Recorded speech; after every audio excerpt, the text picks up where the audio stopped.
Tout de suite, retrouvez l'actualité de la semaine. Retour en images sur les principaux événements du département. Mardi 28 juin, les élus du conseil départemental se sont réunis en séance plénière. Les conseillers départementaux ont voté la création de MAF, maisons d'accueillants familiaux. Pour que le Gramoun se sente vraiment chez lui.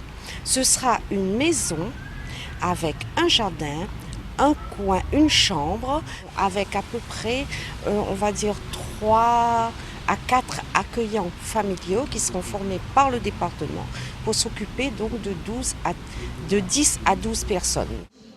Les conseillers départementaux ont donc voté de nouveaux dispositifs afin de revaloriser les terres en friche et de favoriser l'installation de jeunes agriculteurs. Un propriétaire non exploitant qui souhaite vendre son terrain à un agriculteur, à un jeune agriculteur, c'est de lui proposer un accompagnement de l'ordre de 3 000 € l'hectare avec un plafonnement à 20 000 € et également s'il souhaite mettre son terrain à disposition à travers un bail à ferme, ça serait de lui accorder une aide à 1 500 €. Nous avons décidé d'accompagner le jeune agriculteur lorsqu'il fait l'acquisition d'un foncier, son outil de travail, on va lui payer ses frais de notaire à 100%. Parmi les autres dossiers présentés ce jour, la mise en place du programme départemental d'insertion 2016-2018. Avec une innovation, la bourse d'emploi destinée à tous ceux qui sont les plus éloignés de l'emploi que nous mettons en œuvre avec les ANPE, Pôle emploi. Pourquoi ? Parce que nous allons essayer de leur offrir en travail partenarial les meilleurs postes qui correspondent à leur profil. Et puis aussi un plan ambitieux pour avoir un guichet unique pour ce jeune ou ce moins jeune en demande d'insertion, un référent unique pour qu'il n'aille pas frapper à toutes les portes. Des dossiers qui ont été votés à l'unanimité par l'Assemblée départementale. La toute première mairie sociale ouvre ses portes dans le domaine de la Vanille à Saint-André. Sur ce même site est regroupé l'ensemble des services d'aide à la personne, un guichet de la caisse d'allocation familiale, la maison départementale et prochainement une antenne de la sécurité sociale. C'est une première à l'échelle de l'île que cette mairie sociale qui consiste à mettre en commun, à travailler ensemble, à mutualiser les moyens. Et le département est pleinement partie prenante de cette mairie sociale puisque nous allons signer une convention entre le département et le CCAS aujourd'hui, de façon à ce que le département mette à disposition son local où les agents du CCAS pourront venir travailler avec les agents du département pour accompagner les publics en difficulté. Je travaille en partenariat avec la CAF, la CGSS. Mon rôle est d'accompagner les gens dans leur démarche en ligne et de les rassurer. Le public pourra également accéder à une plateforme informatique ainsi qu'à des bornes interactives de la CAF et de la CGSS.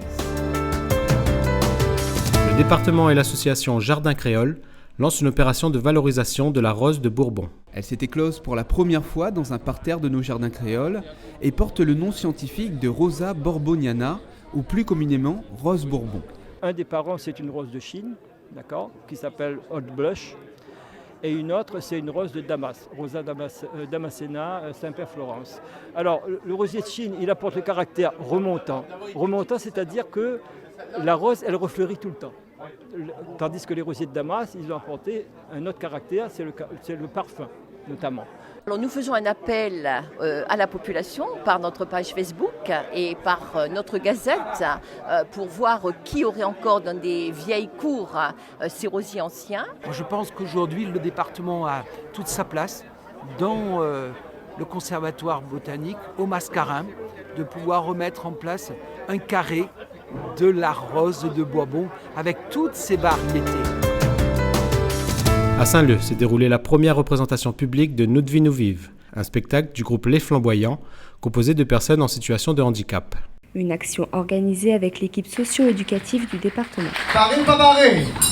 Réfléchissez avant de juger, à tout le monde après arriver.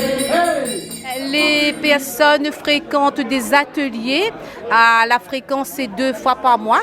Donc tous les 15 jours, on se réunit dans une salle, on travaille sur l'expression corporelle. Et de là est venue l'idée de monter cette pièce. Les exercices que j'ai faits, c'est des déblocages de la timidité déjà, d'être bien avec soi-même, s'aimer soi pour se faire aimer par les autres, voilà tout ça quoi.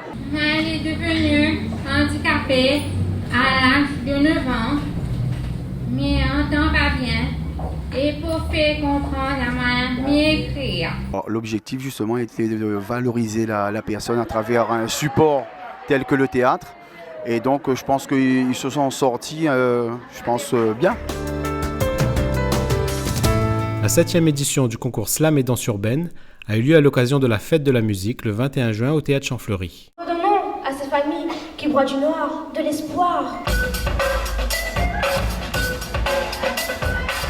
Je tiens aussi à remercier tous les enseignants et les enseignantes qui ont accompagné les enfants. La tâche du jury a été rude. Issus du monde professionnel ou encore du conseil départemental des jeunes, ces derniers ont eu beaucoup de mal à départager les collèges. Aujourd'hui, je pense que c'était vraiment une grosse réussite par rapport à ce qu'on attendait. C'est exactement ce à quoi on pensait. Les jeunes étaient vraiment investis et on a vu du slam et de la danse comme on le souhaitait. Même les professionnels étaient ravis. Cette année, on a changé un tout petit peu. On a fait toutes les prestations plutôt le matin, le concours le matin et la délibération et l'animation l'après-midi. Dans la catégorie slam, les 3 premiers prix ont été attribués au collège Pointe des Châteaux, collège Les Mascareignes et le collège Plateau-Caillou.